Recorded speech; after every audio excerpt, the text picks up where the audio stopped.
अच्छा, ये दो शब्दों में ना हम परेशान होते हैं क्या? योग के लक्ष्य और उद्देश्य को लेकर के हम परेशान होते हैं। लक्ष्य और उद्देश्य में हमें कई बार ये समझ में नहीं आता है कि लक्ष्य क्या है और उद्देश्य क्या है, तो ये दिक्कत होती है।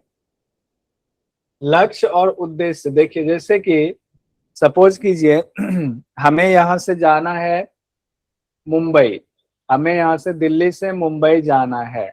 हमने एक टारगेट लिया कि ये मुंबई है और हमें इस शहर में पहुंचना है, ये रास्ता है, ठीक है, रास्ता है, हम जा रहे हैं मुंबई।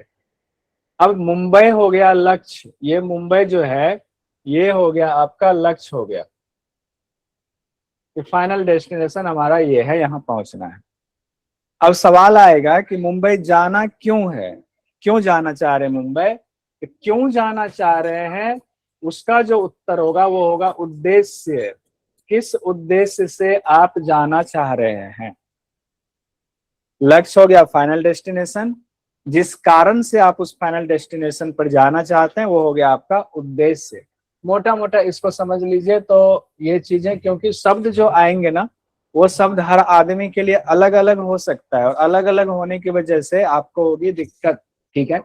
अब सवाल ये है कि लक्ष्य और उद्देश्य की जो बात हो रही है किस संदर्भ में हो रही है, तो हमारे योग के संदर्भ में हो रही है। तो योग के संदर्भ में कहा गया है कि योग का लक्ष्य क्या है? Final destination. फाइनल छोटा मोटा नहीं कि डायबिटीज ठीक होना, वो बातें बाद में करेंगे। फाइनल क्या होता है, जो योग दर्शन हम लोगों ने पढ़ा, बाकी चीजें पढ़ा, तो खुद को जानना। खुद को जानना मतलब आत्मदर्शन करना। फाइनल डेस्टिनेशन वही आत्मदर्शन करना। यानी तो लोग योग का लक्ष्य क्या हो गया? अपने अंदर जो हमारा आत्मा है जिसके बारे में हम सुनते हैं, उस आत्म अवस्था में अवस्थित होना। उस आत्म अवस्था में अवस्थित होना। और जैसे जैसे आप आत्म अवस्था में अवस्थित होते हैं तब आपको फाइनल डेस्टिनेशन जब पूरी तरीके से दृढ़ हो जाता है तब आप क्या होता है, आपको मोक्ष की प्राप्ति हो जाती है, कैवल्य की प्राप्ति हो जाती है। तो लक्ष्य है आपको आत्म अवस्था में अवस्थित होना। फाइनल तो यही है मेन। जब आत्मा ही शुद्ध हो जाती है, सारे आवरण हट जाते हैं, तो अपने आप वो परमात्मा स्वरूप हो जाती है। कई जगहों पर कहा गया परमात्मा स्वरूप वही परमात्मा, परमात्मा स्वरूप वही हो जाती है।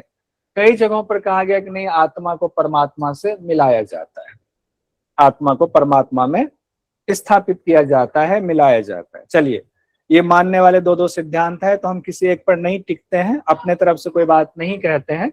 ये यानी कि दूसरे शब्दों में कहे तो मोक्ष की प्राप्ति, निर्वाण या कैवल्य की प्राप्ति, ये हमारा फाइनल डेस्टिनेशन यानी फाइनल जो है लक्ष्य योग वालों का यही होता है।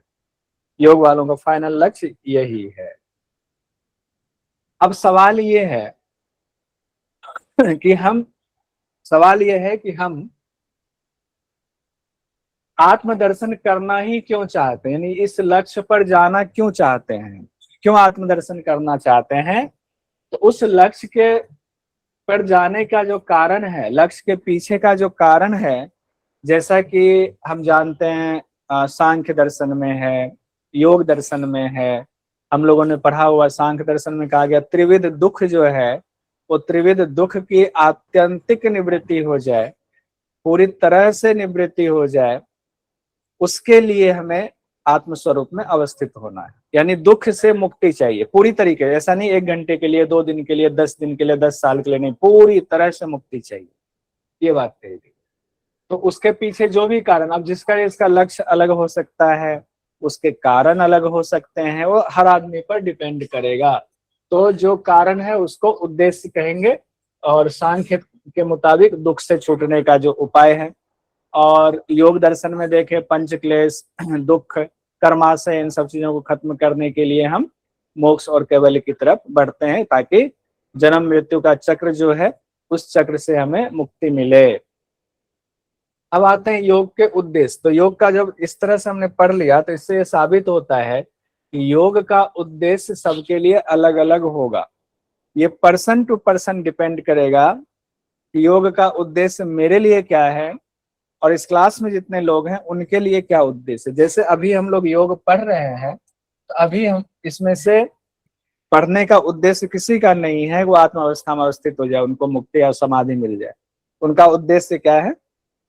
यूजीसी नेट क्वालिफाई हो जाए, जिनको जेआरएफ की एज बची है उनका जेआरएफ हो जाए, लोग चाहते हैं हम टॉप कर जाए, तो उद्देश्य अलग हो गया।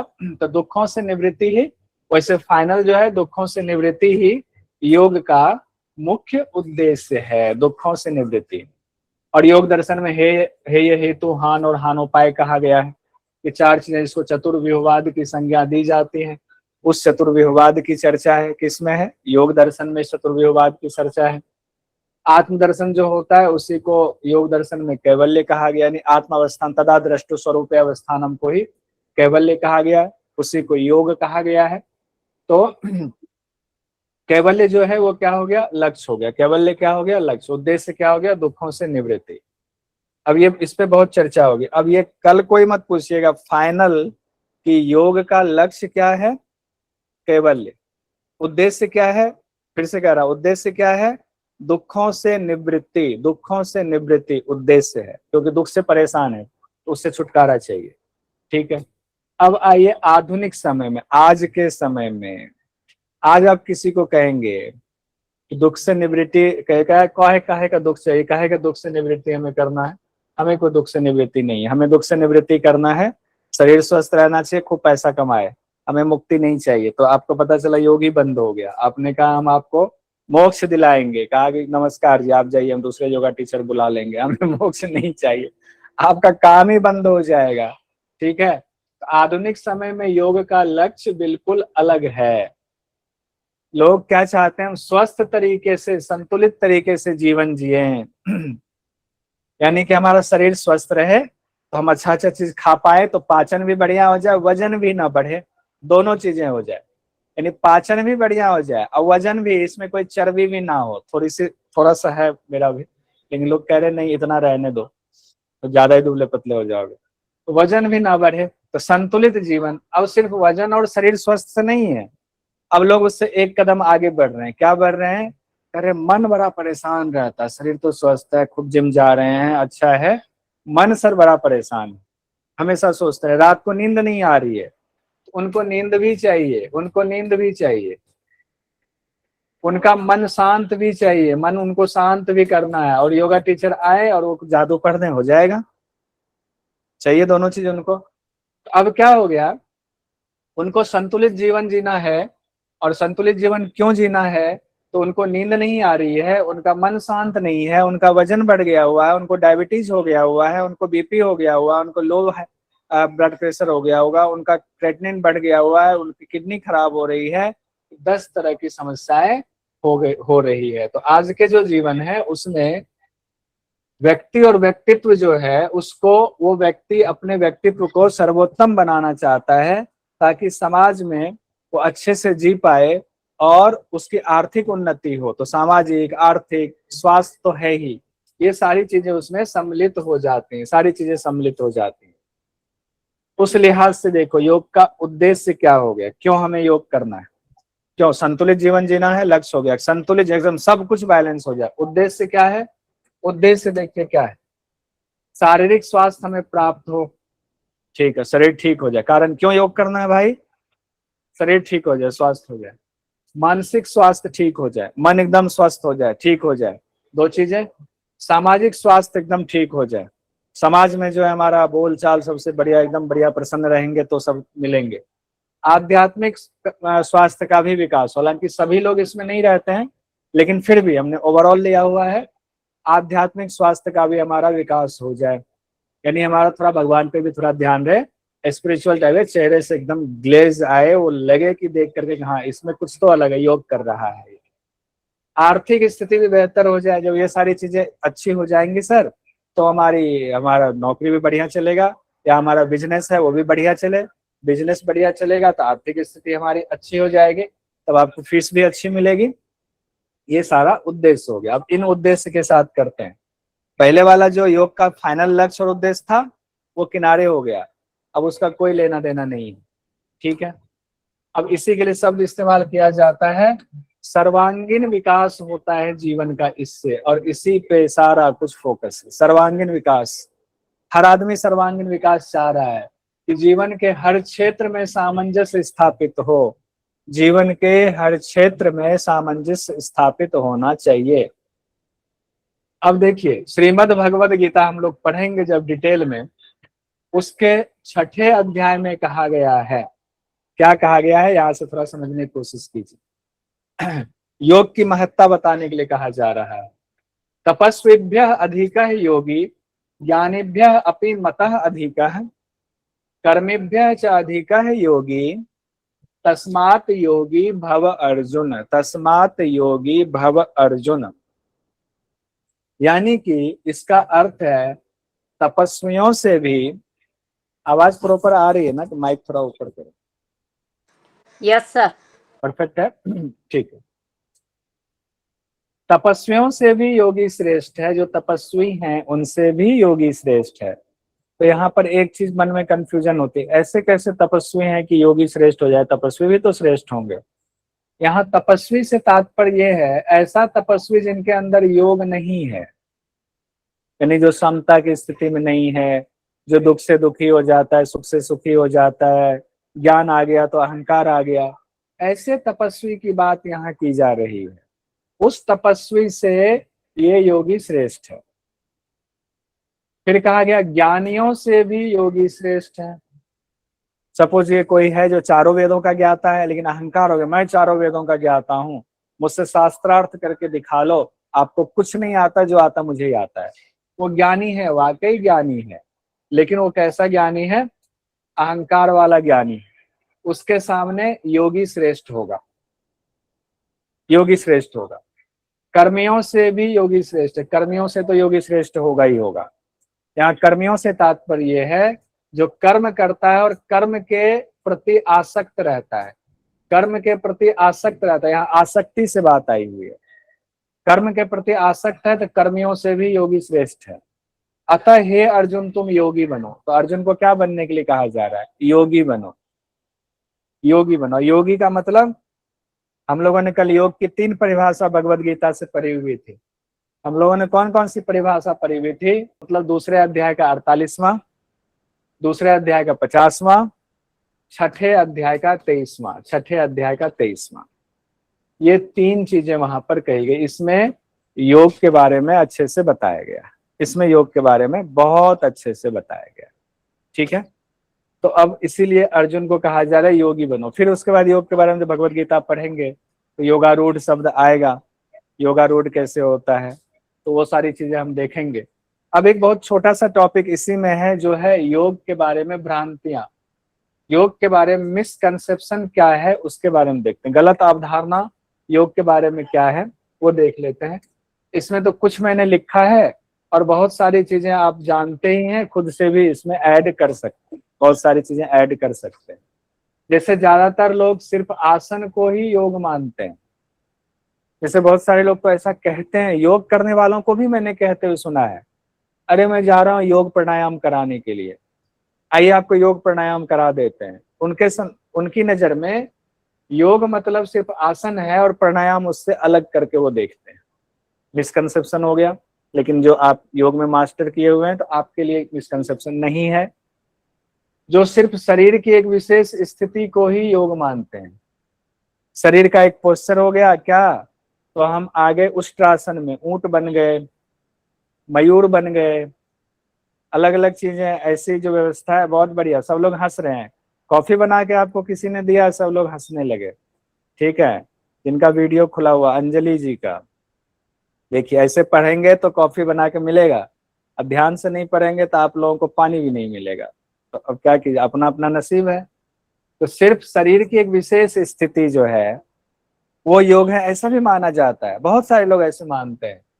फिर बहुत सारे लोग, जब योग टीचर भी उनके घर पे जाता है ना, कहते हैं सर आज कौन सा एक्सरसाइज कराओगे, योग कराने आए हैं, कहें कौन सा एक्सरसाइज कराओगे, ऐसा कहा जाता है। आप लोग बहुत सारे लोग इसमें योगा टीचर हैं जो अभी क्लास में है, आपको ये सुनने को मिलता है, तो धीरे धीरे आप भी ढल जाते हो, ठीक है आज ये वाला एक्सरसाइज कराते हैं, आज लोअर बॉडी करा देंगे मैडम, आज अपर बॉडी का करा देंगे, आज स्ट्रेंथिंग का करा देंगे, आज स्ट्रेचिंग करा देंगे आपको।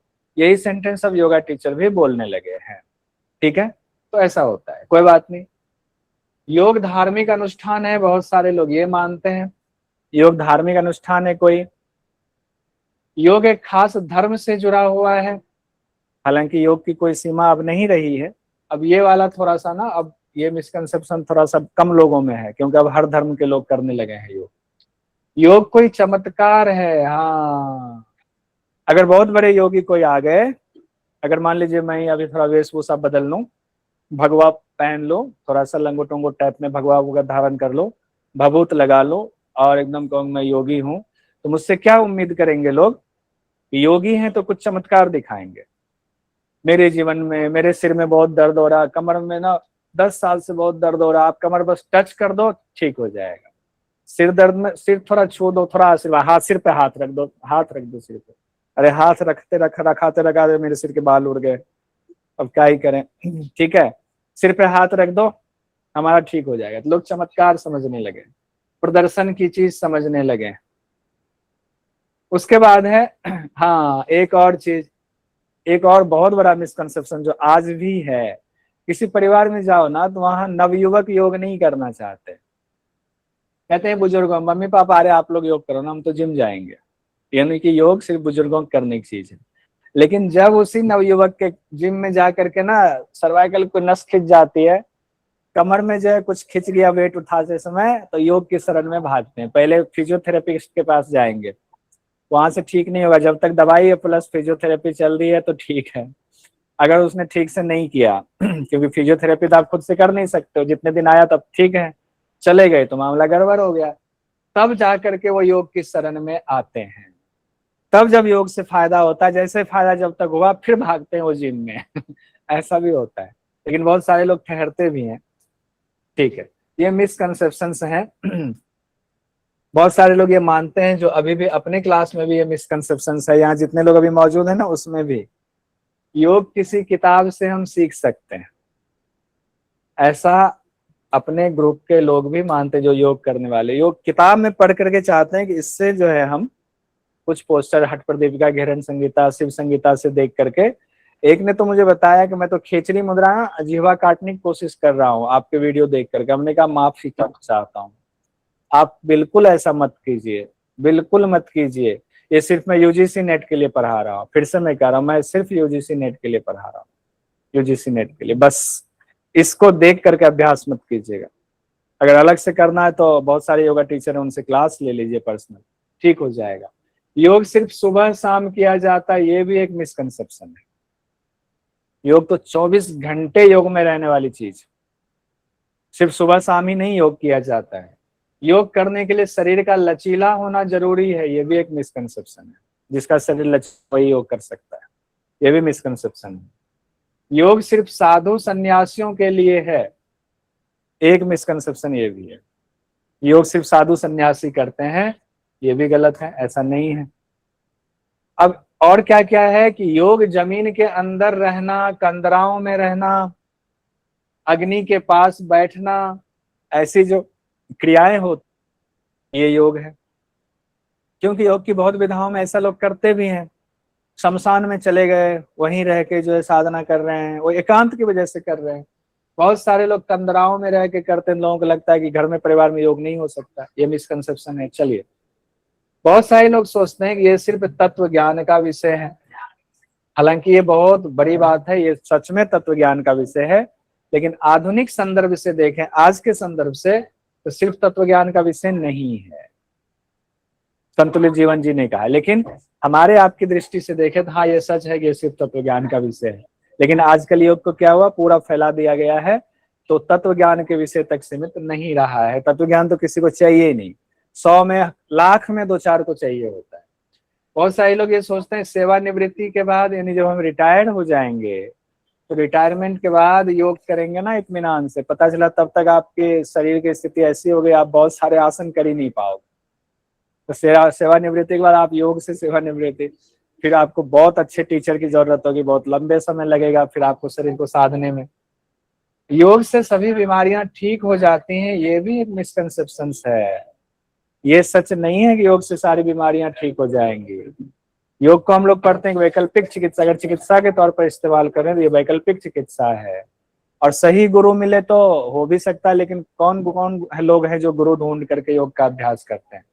तो आधुनिक संदर्भ के हिसाब से योग से सभी बीमारियां ठीक होती हैं, ये सही नहीं है, ये भी मिसकंसेप्शन है।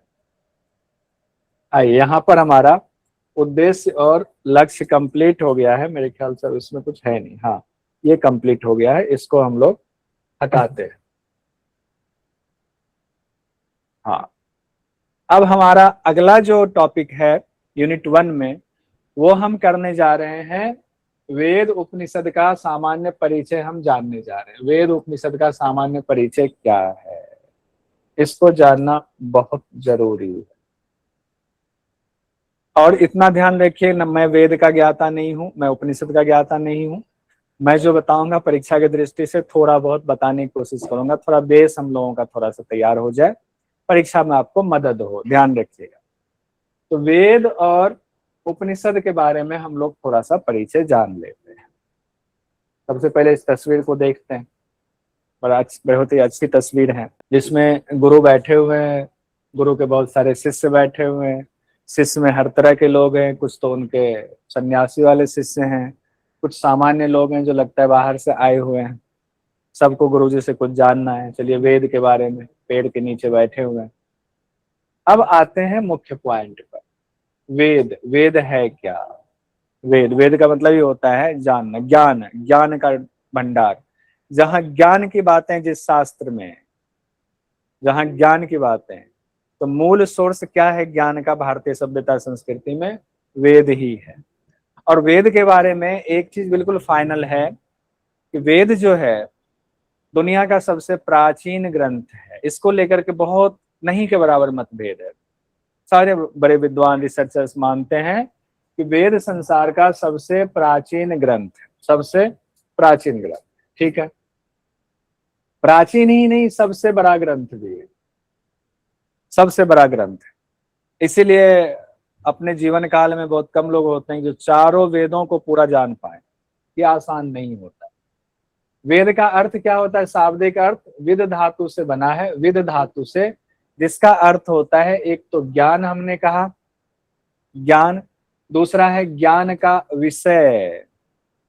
ज्ञान किस चीज का? ज्ञान, तो ज्ञान का विषय भी है। तीसरा है ज्ञान का साधन, यानी वेद में तीनों बातें हैं, ज्ञान भी है, ज्ञान के विषय की भी चर्चा है, ज्ञान के साधन भी बताए गए, ज्ञान प्राप्त कैसे, उसके साधन भी दिए गए हैं। अब सवाल यह है कि वह कौन सा ज्ञान है जिसकी चर्चा वेद में है, जिसे हम लोगों को जानना चाहिए? कहा गया वह ज्ञान जो सृष्टि के बारे में सभी संशयों को खत्म कर दे। ये जो सृष्टि है जिसमें हम लोग एक धूल के कण के बराबर हैं और अहंकार से परिपूर्ण हैं, उस सृष्टि के जो भी रहस्य हैं, जो भी संशय हमारे मन में हैं, उन संशयों को पूरी तरह खत्म कर दे, वही ज्ञान है। और उस ज्ञान की चर्चा कहाँ है? वेद में है। अब भाष्यकार एक हुए सायनाचार्य जी, बहुत मशहूर नाम है, सायन जी, श्री सायन जी भी कहते हैं, आचार्य सायन भी कहा जाता है। तो हमने दोनों को जोड़ दिया हुआ, सायन और आचार्य, आचार्य सायन को जोड़ दिया तो सायनाचार्य जी हो गए। उनके अनुसार कहा गया है इष्ट प्राप्ति अनिष्ट परिहार, इष्ट प्राप्ति अनिष्ट परिहार, उसके लिए अलौकिक उपायों को बताने वाला जो ग्रंथ है वो वेद है। दो शब्द देखिए, हो सकता है लोगों को दिक्कत हो। इष्ट प्राप्ति, हमारे जो इष्ट है उनकी प्राप्ति हो, या इसके दूसरे अर्थ में भी कहा जाता है जिसकी हमें जरूरत है उसकी प्राप्ति के लिए हम इष्ट का ध्यान करते हैं। तो जिसकी जरूरत है उसकी प्राप्ति हो जाए, इसके व्याख्या के हिसाब से ये अर्थ पूरा निकलेगा। अनिष्ट का परिहार, परिहार मतलब होता है रोकना। हमारे लिए जो गलत चीजें हैं जिससे हमें नुकसान होगा उसको अनिष्ट कहते हैं, उसको रोक दे जो। यानी जिस ग्रंथ में ऐसे उपाय हैं हमारा अनिष्ट दूर हो जाए और हमारे लिए अच्छी अच्छी चीजें होती रहे, तो हम इष्ट देव का भी प्रणाम करते रहेंगे और इष्ट देव हमें सब कुछ देते रहेंगे। उसके लिए जो उपाय बताए गए, जिसको अलौकिक उपाय दिया गया, उसमें ऐसे अलौकिक उपाय जिससे इष्ट की प्राप्ति अनिष्ट का परिहार हो, ऐसे ग्रंथ बताने वाले ग्रंथ को वेद कहते हैं, सायनाचार्य जी ने कहा। ठीक है, अब आते हैं एक आचार्य विष्णु मित्र जी हुए। आचार्य विष्णु मित्र जी हुए। आचार्य विष्णु मित्र जी ने क्या कहा? विद्यन्ते ज्ञानन्ते लभ्यन्ते वा, विद्यन्ते ज्ञानन्ते लभ्यन्ते वा, ये भी धर्मादि पुरुषार्थाः इति वेदाः। पुरुषार्थाः की चर्चा आई हुई, यानी कि पुरुषार्थ चतुष्टय की बात की गई है। यानी चारों पुरुषार्थ, जो चारों पुरुषार्थ हमारे हैं, उसकी जानकारी देने वाला या प्राप्त कराने वाला जो ग्रंथ है, उसको वेद कहते हैं। उसको वेद कहते हैं। चारों पुरुषार्थों की जानकारी देने वाला, विद्यन्ते ज्ञानन्ते लभ्यन्ते वा, ये भी धर्म आदि पुरुषार्थाः इति वेदा। ठीक है। अब हम देखते हैं, वेद को हम लोगों ने मोटा मोटा देखा। वेद को पढ़ना जानना, आप सोचे कि आधे घंटे क्लास में हम सब कुछ जान जाएंगे, असंभव है, वो भी वेद के बारे में। लेकिन हम बेसिक तो जान ही लें कि वेद को हम कम से कम पढ़ने वाले हैं, उपनिषद पढ़ने वाले हैं, 18 उपनिषद पढ़ने वाले हैं। थोड़ा सा वेद की जानकारी हमें होनी ही चाहिए। वेदों को और किन किन नामों से जाना जाता है, ये भी इम्पोर्टेंट है। तो वेदों को किन किन नामों से जाना जाता है, ये देखिए। यहाँ से क्वेश्चन कई बार पूछा जाता है, कई बार क्वेश्चन यहाँ से पूछा जाएगा। आइए थोड़ा सा दिशा बदलते हैं, उम्मीद है बोर्ड अब खराब नहीं होगा। वो वेद को अपौरुषेय कहा जाता है। क्या कहा जाता है? अपौरुषेय। पहले नाम देख लीजिए, वेद को किन किन नामों से जाना जाता है। अपौरुषेय कहा जाता है। क्यों कहा जाता है वो हम अभी देखेंगे। पहले शब्द पर गौर कीजिए। श्रुति, अगर कहीं शब्द आए कि श्रुति के मुताबिक ये कहा गया है, समझ लीजिए वो वेद की बात कर रहे हैं। श्रुति के मुताबिक कुछ कहा गया मतलब वेद के मुताबिक कहा गया। आगम आ जाए तो आगम का भी इस्तेमाल वेद के लिए किया जाता है। निगम शब्द आ जाए, निगम भी वेद से जुड़ा हुआ शब्द है। आमनाय आ जाए, आमनाय, आमनाय, आ म आधा नौ है, आमनाय वेद के लिए इस्तेमाल किया गया है। त्रयी आ जाए, त्रयी शब्द आ जाए, वेद के लिए इस्तेमाल किया गया है। त्रयी, वेद त्रयी कहा जाता है। यानी तीन शैली है वेद की, तो त्रयी मतलब तीन, तीन शैली की वजह से वेद त्रयी कहा जाता है। छंदस, छंद रूप में है, छंद रूप में होने की वजह से वेद को छंदस भी कहा जाता है। स्वाध्याय, स्वाध्याय, वेद के लिए स्वाध्याय शब्द का भी इस्तेमाल किया जाता है। पहले जब गुरुकुल में पढ़ते थे, गुरुकुल में पढ़ करके समावर्तन के बाद घर आते थे, तो गृहस्थ के लिए स्वाध्याय का नियम बनाया हुआ था। आप रोज स्वाध्याय करेंगे। किसका स्वाध्याय? वेद में जो अच्छी अच्छी बातें हैं उसका स्वाध्याय करेंगे। ठीक है, आगे बढ़ते हैं, एक एक शब्द का थोड़ा थोड़ा अर्थ देख लेते हैं। जैसे एक शब्द है अपौरुषेय। अपौरुषेय का क्या अर्थ है वो देखिए। जिनकी रचना किसी ने नहीं की है, किसी पुरुष ने नहीं की जिनकी रचना, जो सनातन से मौजूद है, यानी कि किसी मनुष्य के द्वारा नहीं है, वो है ही, ऑलरेडी है सृष्टि के साथ ही। ये जो मंत्र है, जो ज्ञान है, वो सृष्टि में मौजूद है, वो वेद है। उसी के लिए अपौरुषेय शब्द इस्तेमाल किया गया। ठीक है, दूसरी बात आती है श्रुति। श्रुति, श्रुति शब्द बहुत जगहों पर आएगा। श्रुति के मुताबिक ये कहा गया, श्रुति के मुताबिक वो कहा गया है। तो पुरातन समय में क्या होता था, गुरु परंपरा होती थी। गुरु परंपरा में लिखने की नहीं थी पद्धति कि अभी मैं बोर्ड पे पढ़ा रहा हूँ, तो ऐसा नहीं था। हम लोगों की तो बुद्धि कमजोर हो गई, इसीलिए देख देख के पढ़ाना पड़ता है, या थोड़ा याद है, थोड़ा ये सपोर्ट कर देता है। उस समय में ये सिस्टम नहीं था। तो क्या था, सुन करके ही, श्रुति के द्वारा गुरु बोल रहे हैं, शिष्य सुन रहे हैं, उच्चारण साथ साथ कर रहे हैं। श्रुति के द्वारा अध्ययन अध्यापन का कार्य चलता था। लंबे समय तक ऐसा होता है, लंबे समय तक, लंबे समय 2-4 साल 10 साल, सैकड़ों सालों हजारों सालों तक ये परंपरा चली। ऐसा होता रहा, सुन करके अध्ययन करना, याद करना, फिर अध्यापन भी कराना। जो आज छात्र है कल को शिक्षक बन जाएंगे।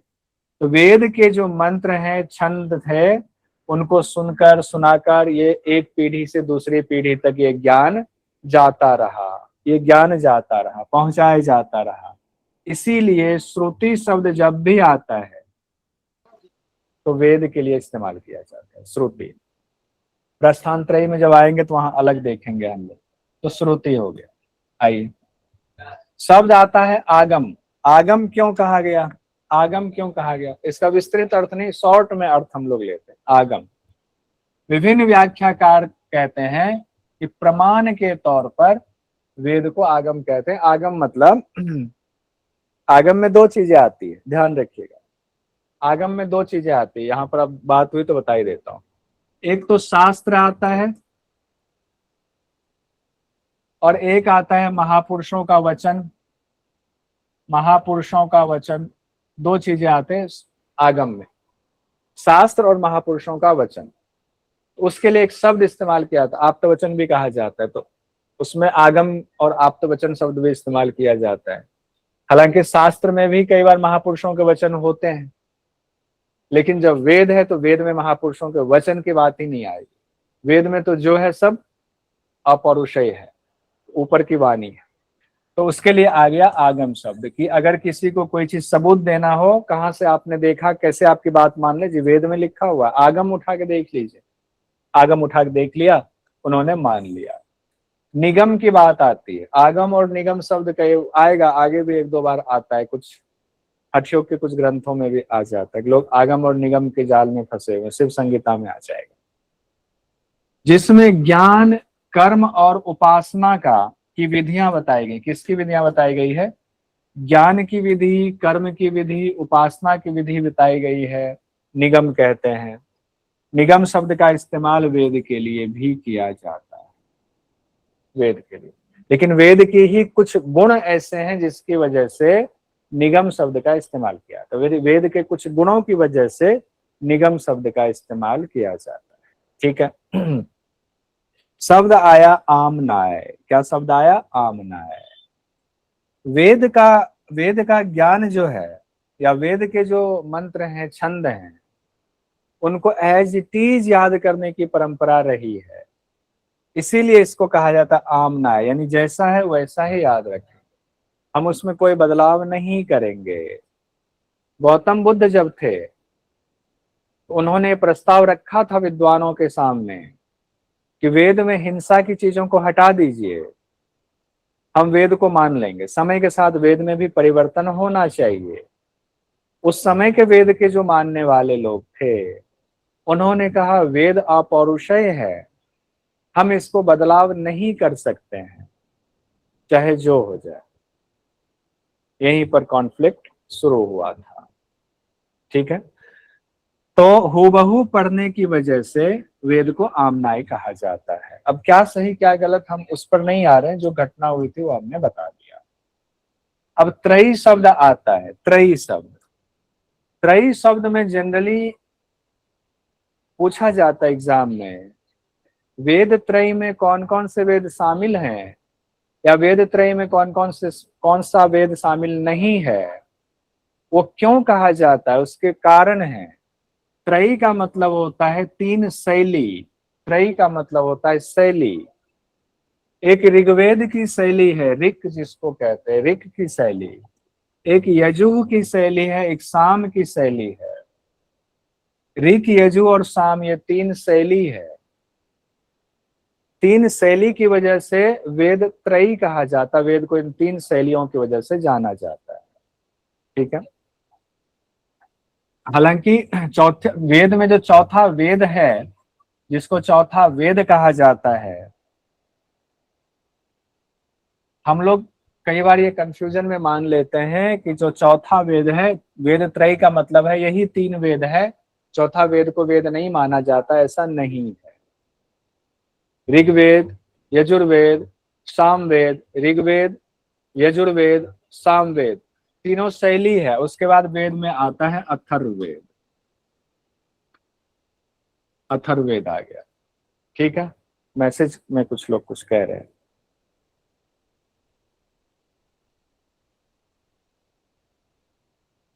हाँ, बढ़िया बढ़िया, सही जवाब दिया। ठीक है, तो हमें ये ध्यान रखना चाहिए। लेकिन एग्जाम की दृष्टि से देखिए, दोनों चीजों का डिफरेंस करना सीखिए।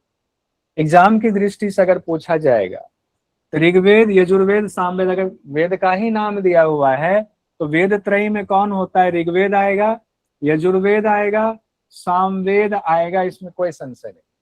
अगर एग्जाम में पूछा जाए कौन सा नहीं है, अथर्ववेद वेद त्रयी में शामिल नहीं। ध्यान रखिएगा, इसमें कहीं कोई संशय नहीं है, मामला गड़बड़ हो जाएगा। चलिए आगे बढ़ते हैं।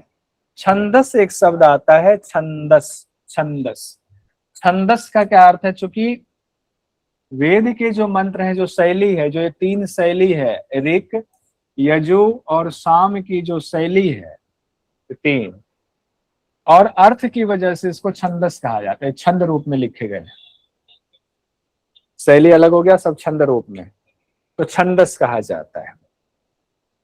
अब है स्वाध्याय। हम लोगों ने देखा था स्वाध्याय। स्वाध्याय का मतलब क्या होता है? अध्ययन, अध्यापन। अभी आजकल ना बहुत सारे ग्रंथ हो गए हुए हैं। एक समय सिर्फ वेद ही ग्रंथ था, सिर्फ वेद था, वेद का ही अध्ययन होता था, वेद का ही अध्यापन होता था, वेद के हिसाब से ही लोग चलते थे, क्योंकि वेद में सारा ज्ञान है। आपको कैसे क्या करना चाहिए, समाज में कैसे चलना चाहिए, सारा ज्ञान वेद में भरा पड़ा है। पूजा पाठ से लेकर के कर्मकांड से लेकर ज्ञान कांड तक की सारी चर्चा वेद में है। इसीलिए स्वाध्याय किसका होता था? वेद का ही होता था। तो वेद की चर्चा हो गई, वेद की बात हो गई, स्वाध्याय की बात हो गई। अभी बहुत इंपॉर्टेंट टॉपिक एक है कि वेद की रचना कब हुई होगी? 10,000 साल पहले, 5,000 साल पहले, 100 साल पहले, 200 साल पहले? यानी काल निर्धारण हम कैसे करेंगे? काल निर्धारण कैसे होगा वेद के संदर्भ में? तो इसको लेकर के भी बड़ा संशय की स्थिति है। लेकिन जो वेद को मानने वाले हैं, जो वेद को मानने वाला, वो इस चक्रव्यूह में नहीं फंसता है। वो कहते हैं भाई, जब से सृष्टि है, जब से सृष्टि है तब से वेद है, जब से सृष्टि तब से वेद। सोचने की जरूरत ही नहीं, जिसको जो कहना है कह लो। हम नहीं सोच रहे हैं, हम नहीं विचार कर रहे हैं। लेकिन आधुनिक युग में, वैज्ञानिकता के युग में बहुत सारी बातें आती हैं, तो हमें समझना पड़ेगा। वेद अपौरुषेय है, लेकिन इसके मूल सिद्धांत से हम हट नहीं सकते कि वेद अपौरुषेय है। वेद के मंत्रों की रचना नहीं हुई है। वेद के मंत्र, वेद के छंद पहले से ही मौजूद थे। तो फिर आया कैसे? ऋषि मुनियों ने उसको साक्षात किया। कैसे? ध्यान के द्वारा। ऋषि मुनियों ने ध्यान के द्वारा, ध्यान में बैठ करके साक्षात किया, मंत्रों को, छंदों को साक्षात किया। उनको ऐसे, मैं मान लीजिए ध्यान में बैठ गया हुआ हूं, बैठा हूं ध्यान, प्रभु के ध्यान, और अचानक से हमें कुछ अपने आप ऐसा ज्ञान हुआ, कुछ छंद आ गए ज्ञान से संबंधित, किसी प्रभु से संबंधित, किसी पूजा से संबंधित, किसी आत्म ब्रह्म ज्ञान से संबंधित आ गए। तो हमने रचना नहीं किया, अपने आप आया और हमारे मुंह से उच्चारण होने लगा, निकलने लगा। उसी को हमने अपने शिष्यों को बता दिया, याद कराया, उसके अर्थ बताया। अद्भुत आया। अब सवाल ये है कि क्या एक ही किसी ऋषि को ने ध्यान किया और सारे मंत्रों को साक्षात कर लिया? नहीं। क्या एक ही कालखंड में 2-4 साल, 10 साल के अंतर्गत ये हो गया कि बहुत सारे ऋषि बैठे और सारे मंत्रों को साक्षात किया फिर लिख दिया? नहीं। तो इसका मतलब है ये जो ध्यान में दिव्य अनुभूति हुई, ये हजारों ऋषियों को हुई होंगी और हजारों साल के अंतर्गत हुई होंगी।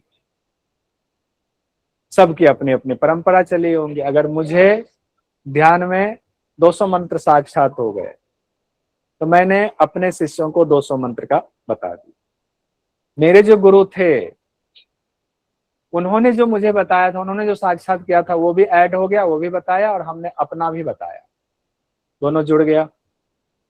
ऐसे ही चीजें जुड़ती चली गई, जुड़ती चली गई। फिर गुरुकुल परंपरा रही थी, बहुत सारे ऋषि मुनि ऐसे थे जो जानते थे कि हमारी परंपरा में ये पद्धति अपना रहे हैं, ऐसे मंत्रों को जाप करा रहे हैं, दूसरे गुरुकुल में दूसरे गुरु इस तरीके से करा रहे हैं, सबका रास्ता लक्ष्य एक ही है, तरीका अलग है। बाद में कुछ लोग ऐसे हुए जिन्होंने कहा नहीं, सामंजस्य बिठाना चाहिए। तो सोचिए ये चीजें कितने हजार साल लगे होंगे। बाद में ऐसा माना जाता है कि वेद व्यास जी आए और उन्होंने सभी परंपराओं को मिला करके 4 वेद की रचना कर दी।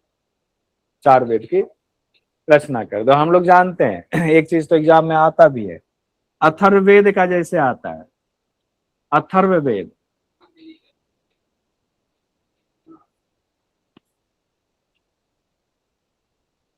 अथर्ववेद के मंत्रों को किन्होंने साक्षात किया, तो 2 नाम आते हैं, 2 नाम आते हैं, एग्जाम में आएंगे, हो सकता है आपको उपनिषद में पढ़ने को भी मिले। अथर्वा और अंगिरा ऋषि आएगा, अथर्वा और अंगिरा ऋषि का नाम आता है, अंगिरा ऋषि, ये 2 नाम आता है, अथर्वा और अंगिरा ऋषि का, अथर्ववेद से जुड़ा हुआ। ऐसे बहुत सारे ऋषियों का नाम हम लोग देखेंगे, सबका तो नहीं देख पाएंगे, लेकिन बहुत सारे ऋषियों का नाम हम लोग जब 18 उपनिषद पढ़ेंगे उस दौरान हम लोग देखेंगे, इन नामों को अच्छे से देखेंगे। ठीक है, अब यहाँ क्या कहा जा रहा है उसको समझते हैं। प्राचीन भारतीय ऋषि मुनियों को ध्यान के दौरान जो दिव्य अनुभूतियां हुई, ब्रह्मांड के रहस्य को लेकर के, ब्रह्मांड के रहस्य से लेकर के जीवन जीने की कला तक जो साक्षात हुआ, और वही मंत्र के रूप में, फिर वेदों के रूप में, वो श्रुति में, उस समय लिख तो नहीं रहे थे, याद किया शिष्यों को बताया, श्रुति के रूप में संकलित होता चला गया, एक पीढ़ी से दूसरी पीढ़ी में ब्रेन में संकलित होता चला गया। तो ऐसे ही वेद के हजारों मंत्र जो है आज मौजूद है। बहुत सारे मंत्र तो अभी गायब हो गए हुए हैं। ये लंबी प्रक्रिया के द्वारा वेद की रचना हुई, यानी वेद के मंत्र लंबी प्रक्रिया के द्वारा सामने आए, और बाद में संकलित तो बहुत बाद में किया गया। तो जो संकलित करने वाली बात आती है ना, उस संकलित करने वालों को मान लिया जाता है कि वेद की रचना हुई यहाँ पर। संकलित जो किया गया वेद व्यास जी ने किया, तो वेद व्यास जी का भी कालखंड जानना बहुत मुश्किल है, आसान नहीं है, तो इसीलिए विद्वानों में थोड़ा मतभेद हो जाता है। लेकिन मान लिया जाता है कि वेद व्यास जी के जो कालखंड रहे होंगे, उस कालखंड को माना जाता है कि वही कालखंड जो है वेद का कालखंड है, जो कि अभी आप लोगों ने देखा सत्य नहीं कहा जा सकता है। ठीक है, संकलित करने को कालखंड नहीं मानना चाहिए। संकलन का कालखंड आप एक बार को कह सकते हैं किसी समय को, कोई अगर जो है रिसर्च करता है तो, लेकिन वो वेद का कालखंड नहीं माना जाएगा। तो सच ये है कि वेद की रचना कब हुई, कोई एक कालखंड इसके बारे में नहीं कहा जा सकता है, इसका सही अंदाजा नहीं लगाया जा सकता है। लेकिन बड़े बड़े विद्वान हुए, उन्होंने रिसर्च किया। आज भी पीएचडी वगैरह करते हैं लोग, रिसर्च करते हैं, रिसर्च करके अपना अपना मत देने लगे। और विदेशियों को बड़ा इंटरेस्ट रहा इस चीज में। बहुत विदेशी तो हमारी परंपराओं को खत्म करने के लिए मत देने लगे। जैसे अगर आप पढ़ोगे, इतिहास पढ़ोगे, तो जब अंग्रेज आए तो अंग्रेज के जो न्यू जनरेशन थी उस समय की, वो भारतीय सभ्यता संस्कृति से बहुत जो है प्रभावित हो रहे थे, क्योंकि अब तक उसको यही पढ़ाया गया था, ईसा मसीह आए वहीं से दुनिया की शुरुआत हो गई, ईसा मसीह ही सब कुछ। ईसा पूर्व फिर क्या था? जब वो भारतीय सभ्यता संस्कृति के बारे में जानने लगे, कहा अरे भाई ईसा मसीह तो अभी आए, ईसा पूर्व भी बहुत कुछ था, और भारतीय सभ्यता संस्कृति में तो उससे पहले की बात करते हैं। हम लोग तो ईसा से बात करते हैं, थोड़ा बहुत आगे पीछे जानते हैं बस। भारतीय सभ्यता संस्कृति वेद में तो उससे बहुत पहले की बात होती थी। तो उस समय एक साजिश रची गई, एक कमेटी गठित की गई ब्रिटिश राज में, ब्रिटिशों के द्वारा। आप शायद एनसीईआरटी किताबें बदल गई हैं, उसमें है कि नहीं मैंने नहीं देखा है। पुरानी एनसीईआरटी किताबों को अगर आप पढ़ोगे, हिस्ट्री वगैरह को, उसमें इसके बारे में पूरी जानकारी दी गई है। कौन सी कमेटी गठित की गई, उस कमेटी ने वेदों का अध्ययन किया। उस कमेटी को उस समय मोटा रकम दिया गया था उसके इस काम के लिए कि इसमें जो खर्च होंगे करो। और उसके बाद वो इसलिए किया गया था कि वेद को ऊपर नहीं दिखाना है। किससे ऊपर? तो ईसाई धर्म से, धार्मिक ग्रंथों से ऊपर नहीं दिखाना है। कुछ ऐसा करके कुछ रिसर्च सामने लाओ, फिर उस रिसर्च को फैलाया जाएगा। आप समझ सकते हैं जब मानसिकता ये थी उसका रिजल्ट क्या रहा होगा, वो एक अलग विषय हो जाता। बहरहाल एक मैक्स मूलर जी हुए, नाम से ही पता चल रहा है मैक्स मूलर जी हुए। इन्होंने कहा 1200 ईसा पूर्व से लेकर के 400 ईसा पूर्व के बीच में वेद का कालखंड इन्होंने माना। हम लोग लिखते हैं रचना काल मान लेते हैं, उनको वो ये नहीं मानते कि रचना काल ये है तो उत्पत्ति पहले हुई होगी। ठीक है, रचना काल क्या हो गया मैक्स मूलर जी के मुताबिक 1200 ईसा पूर्व से लेकर के 400 ईसा पूर्व। ठीक है, इनके मुताबिक रचना काल को 4 भाग में विभाजित किया जा सकता है, छंद काल, मंत्र काल, ब्राह्मण काल और सूत्र काल में कहा है। इतना याद रखने की जरूरत नहीं, समझने के लिए बस देख लीजिए। इन्होंने कहा एक छंद काल था, एक मंत्र काल था, एक ब्राह्मण काल था, एक सूत्र काल हो गया। ठीक है, दूसरे हुए अपने लोकमान तिलक जी। बहुत सारे लोगों ने क्या, हम कुछ लोगों का लेते हैं। लोकमान तिलक जी ने क्या कहा, देखिए लोकमान्य तिलक जी कौन थे, बाल गंगाधर तिलक। इनका क्या कहना था, इन्होंने कहा 6000 से 4000 ईसा पूर्व, 6000 से 4000 ईसा पूर्व, ईसा मसीह के जन्म से 6000, जब से आप गणना करते ईस्वी का, ईसा पूर्व 6000 से 4000 के बीच में माना, कहा ये 1200 मान रहे हैं। ठीक है, उसके बाद आगे बढ़ते हैं। दयानंद सरस्वती जी ने क्या कहा, दयानंद सरस्वती जी तो यही कहते थे ना, वेद की तरफ लौटो, वेद की तरफ लौटो। ठीक है, इन्होंने कहा सृष्टि के आरंभ के साथ ही वेदों का आविर्भाव हुआ है, आप इसको कालखंड में नहीं बांध सकते हैं। इन्होंने जो है बिल्कुल योग वाले, जो सृष्टि को मानने वाले, बिल्कुल परंपरागत जो बात थी उसको इन्होंने सामने रखा, परंपरागत बात को, प्राचीन बात को इन्होंने सामने रखा। अब देखिए ऐसा माना जाता है, तस्वीर में एक जो है मैंने उसे एआई से तस्वीर बनवाई है, ऐसा माना जाता है कि वेद व्यास जी मान लीजिए, सांकेतिक तस्वीर है, और गणपति बप्पा मौर्य अभी आने वाला है ना मुंबई वगैरह में भी। अब मुंबई के, अब तो पूरे देश में ही होता है गणपति उत्सव, गणपति उत्सव पूरे देश में कब से है, गणेश चतुर्थी कब से आने वाला, मेरे ख्याल से आने वाला हो गया, आ गया है 14 सितंबर। 14 सितंबर को। शुरुआत कब से हो रही है, सिर्फ 14 से ही शुरू हो रहा है, पहला अच्छा 14 14, सितंबर से स्टार्ट। अच्छा अगले महीने से शुरू हो रहा है। गणपति बप्पा पधारेंगे सबके घर में। तो माना जाता है कि वेद व्यास जी, जिनको कृष्ण द्वैपायन जी कहा जाता है, कृष्ण द्वैपायन जी कहा जाता है, उन्होंने संकलन किया और उन्होंने लिखवाया गणेश जी से। हम बोलते जा रहे हैं, आप लिखते जाइए, ऐसी एक मान्यता है। लेकिन ये बात तो सत्य है कि संकलन करता, संग्रह करता कृष्ण द्वैपायन वेद व्यास जी ही हैं। अब देखिए वेद का संकलन कैसे हुआ, इसको भी जानना जरूरी है। वेद का संकलन कैसे हुआ ये जानना जरूरी। वेद का संकलन कैसे हुआ, तो वेद के जो मूल मंत्र हुए, मूल मंत्र, जैसे मान लीजिए व्यास जी ने मूल मंत्रों को रखा, वेद के मूल मंत्रों की भी फिर व्याख्या हुई है, ऐसा नहीं व्याख्या नहीं हुई है, व्याख्या हुई है, कह सकते हैं कि आप भाष्य लिखे गए, लेकिन मूल मंत्र पर भाष्य लिखे गए। तो जो मूल मंत्र हुए, पहले तो मूल मंत्रों को समेटा गया एक जगह पर, उसका नाम दिया गया संहिता। क्या नाम दिया गया, संहिता, उसको संहिता कहा गया। ठीक है, ये ध्यान देंगे, बहुत इंपॉर्टेंट, यहां समझिएगा, नहीं तो ये चीजें आने वाली हैं, आगे कई बार आएंगी। अगर आप अभी नहीं समझ पाए तो आगे दिक्कत होगी, फिर आप पूछते रहेंगे सवाल, और वीडियो भी आप देखेंगे नहीं, बहुत कम लोग देखेंगे। तो उसने क्लास ले लिया, अब क्या ही वीडियो देखना, नोट्स कम लोग बनाएंगे, दिक्कत होगी। मूल मंत्रों का संग्रह किसमें किया गया, जिस ग्रंथ में किया गया या जहां किया गया उसको संहिता कहा गया। तो 4 वेद होने की वजह से 4 संहिताएं हुई। क्या, ऋग्वेद की संहिता, यजुर्वेद की संहिता, सामवेद की संहिता, अथर्ववेद की संहिता। 4 वेद हैं, चारों के मूल ग्रंथ, मूल मंत्र होंगे, रखा गया। लेकिन ध्यान रखिएगा, ऋग्वेद जो है इसके जो मूल मंत्र हुए, इसकी संहिता में जो मूल मंत्र हुए वो बाकियों में भी उसकी झलक मिलती है। बाकी वेदों में भी ऋग्वेद के मूल मंत्रों को लिया गया है, ये ध्यान रखिएगा, नहीं तो मामला गड़बड़ हो जाए। ठीक है, ऋग्वेद की संहिता में मुख्य रूप से क्या विषय है? देवताओं की स्तुति की गई है, देवताओं की स्तुति की गई, देवताओं की, हे देवता हमें दीजिए दीजिए, बहुत कुछ दीजिए, अलग अलग तरीके से।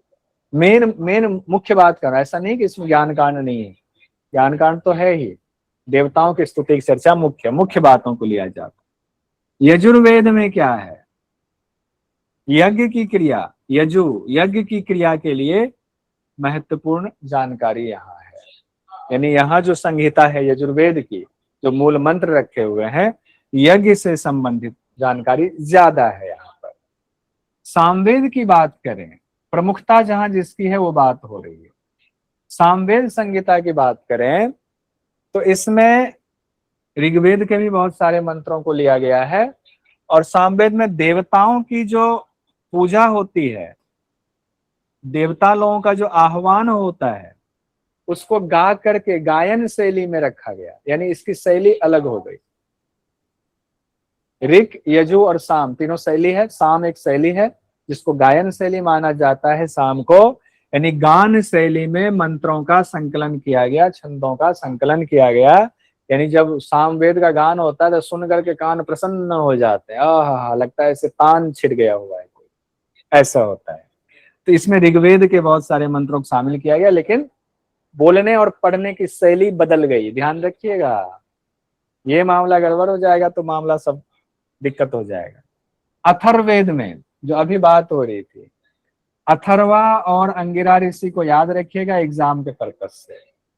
अथर्वा और अंगिरा ऋषि ने अथर्ववेद के मंत्रों को साक्षात किया, मुख्य दो नाम लिया जाता है, और इसमें भी बहुत से मंत्र ऋग्वेद के लिए गए हैं, इसमें भी बहुत से मंत्र ऋग्वेद के लिए गए हैं, और इसमें बहुत सारी जानकारी है, जैसे रोग दूर करने के उपाय की चर्चा है, पाप शुद्धि, शत्रु का नाश कैसे करें, इत्यादि विषय हैं। अब शुरू मत कर दीजिएगा कि हमारे पड़ोसी वो भी पढ़ रहे हैं तो उसका जीआरएफ ना निकले, मेरा निकल जाए, तो कुछ अथर्ववेद से निकालने कुछ मंत्र और एकदम जो है मारक वाला काम कुछ कर लें, ऐसा मत कीजिए, ठीक है।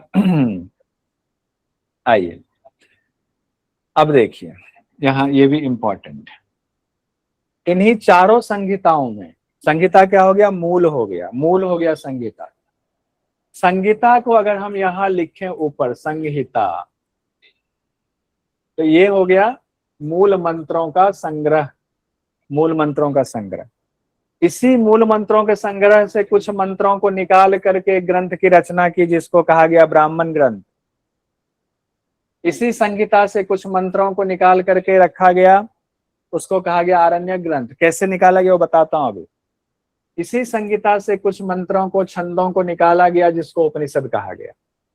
आप कहेंगे अच्छा जी, वही मंत्र इधर रख दिए तो क्या ब्राह्मण हो गया, वही मंत्र यहाँ रख दिया आरण्यक हो गया, यहीं रख दिए तो उपनिषद हो गया? नहीं। फिर मतलब ये कि जो पूजा पाठ से संबंधित चीजें थी, पूजा विधि, जितनी पूजा विधि थी, पूजा विधि के जितने मंत्र थे, मूल मंत्र, उसको एक जगह संगठित किया गया, और फिर उसके भाष्य लिखे गए कि उस मंत्र में कहा क्या जा रहा है, कि अगर सत्यनारायण भगवान की पूजा करनी है तो जो मंत्र है उस मंत्र में क्या विधि बताई जा रही है, कैसे पूजा करनी है। पति पत्नी बैठे हैं, पत्नी दाहिने तरफ बैठेंगे कि बाएं तरफ, पूजा में पहले किस देवता का आह्वान करेंगे, कौन सा पुष्प, किस कलर का पुष्प चढ़ाएंगे, मंत्र कौन सा होगा, सारी बातें यहाँ से मंत्र निकाल के उसकी पूरी व्याख्या कर दी गई ग्रंथ में। तो आगे इसको समझना सबके बस की बात नहीं है, वहां से मंत्र निकालिए, विद्वानों ने, ऋषि मुनियों ने यहाँ पर व्याख्या कर दिया, ब्राह्मण ग्रंथ उसको कहाने लगा। अब उस ब्राह्मण ग्रंथ को सब तो नहीं पढ़ सकते, सब तो उसको फॉलो नहीं कर सकते, क्योंकि वह भी अपने आप में विस्तार वाला है। उसको जो पढ़ने लगा और पढ़ करके उसके हिसाब से जो पूजा पाठ कराने लगा, उसको कहा जाने लगा ब्राह्मण। ये भी एक मान्यता है, ध्यान रखिएगा, ये भी एक मान्यता है। इस ग्रंथ को व्यवहार में जो उतारने वाले थे उनको ब्राह्मण कहा जाने लगा। एक मान्यता है, एक मान्यता की बात कर रहा हूं, पता चला नहीं तो मामला गड़बड़ हो गया, ठीक है। दूसरी बात आती है आरण्यक में कौन से, यहीं से संहिता से लिया गया है।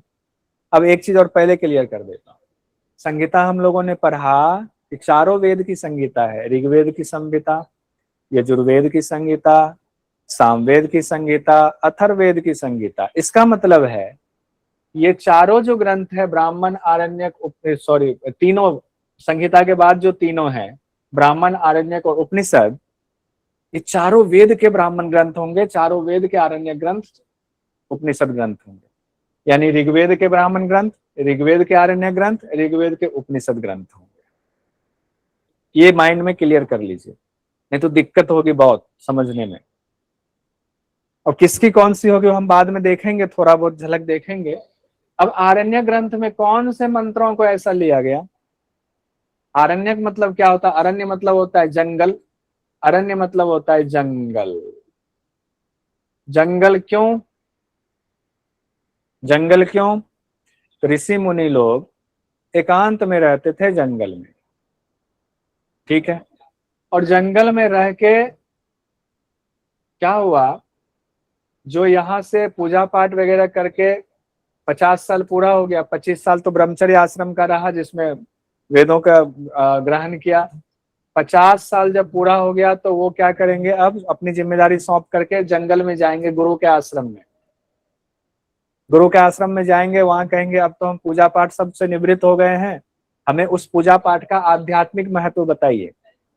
उस पूजा पाठ का जो अब तक हमने किया, उस पूजा पाठ का आध्यात्मिक महत्व बताइए। उस पूजा पाठ का जो आध्यात्मिक महत्व बताया गया, आध्यात्मिक महत्व से संबंधित जो मंत्र संहिता में था, उसको लेकर के जो ग्रंथ की रचना हुई उसको आरण्यक ग्रंथ कहा गया। आरण्यक मतलब जंगल में पढ़ा जाने वाला ग्रंथ। ऐसा नहीं कि ऐसा ग्रंथ जो हम घर पे नहीं पढ़ सकते हैं, उठा के उसको रखेंगे और जंगल में जाएंगे तभी अक्षर दिखेंगे, ऐसा नहीं है।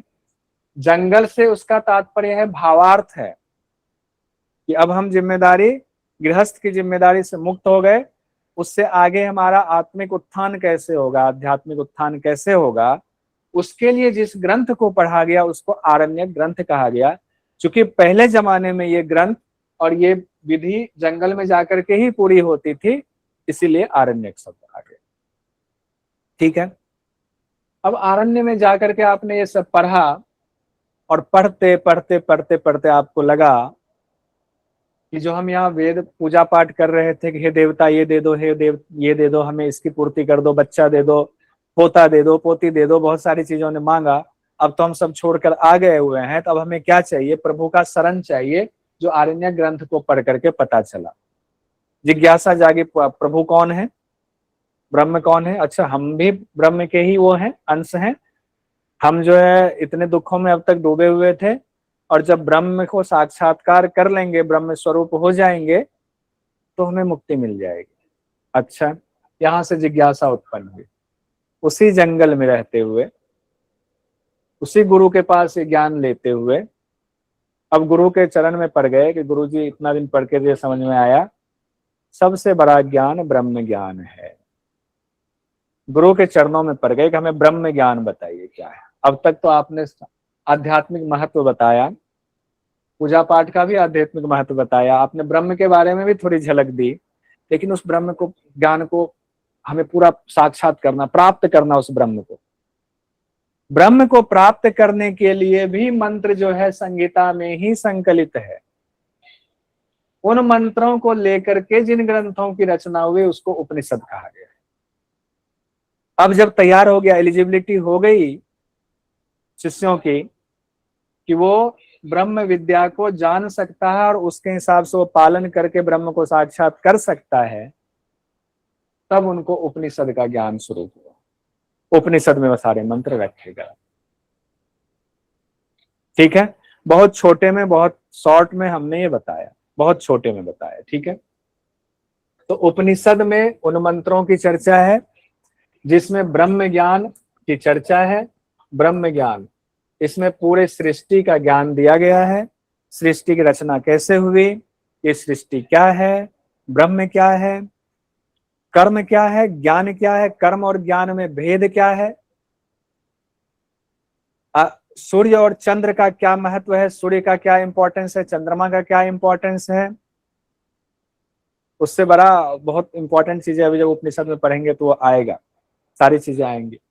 वो सारी बातें कहाँ पर है, उपनिषद। उपनिषद आपने पढ़ लिया, आपको ब्रह्म ज्ञान हो जाएगा, अगर आपने पालन कर लिया, गुरु के हिसाब से चल लिया तो। अभी आता हूँ, किन्हीं का हैंड रेज, इसको देख लेते हैं फिर आता हूँ, ठीक है।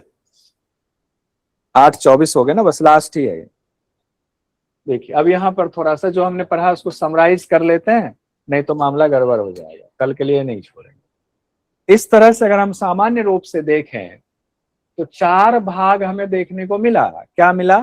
पहला संहिता मिला, मूल ग्रंथ, उसी संहिता से ब्राह्मण ग्रंथ की रचना हुई, कुछ मंत्रों को निकाल करके पूजा पाठ वाले। उसी संहिता से हमने निकाला ऐसे मंत्र जो पूजा पाठ के आध्यात्मिक महत्व को बता रहा था, आरण्यक द्वारा हो गया। और इसी संहिता से हमने निकाला ऐसे मंत्रों को जिसमें ब्रह्म विद्या की चर्चा है, ब्रह्म ज्ञान है, उसको उपनिषद कहा गया। तो 1 2 3 4। तो सामान्य रूप से वेद के कितने भाग हो गए? 4 भाग हो गए। कितने भाग हो गए? 4 भाग। वेद के 4 भाग हो गए। इन चारों भागों को हमने देख लिया। ध्यान रखिएगा, अंग की बात आएगी तो अंग का अलग से चर्चा उसकी की गई है, हम लोग देख लेंगे वेद के कितने अंग हैं। ये 4 भाग यहाँ पर हो गया, ठीक है। अब इसको हम लोग अलग देखेंगे कि बाद में विद्वानों ने अलग अलग तरीके से इनकी व्याख्या की है। कैसे व्याख्या की है ये कल देखेंगे, आज देखेंगे तो कंफ्यूज हो जाएंगे और ज्यादा। इस कंफ्यूजन में ना पड़ते हुए इसको यहीं तक रहने देते हैं, इससे आगे कल हम लोग देखेंगे। अब कुछ लोगों का हैंडरेज है तो हैंडरेज भी ले लेंगे।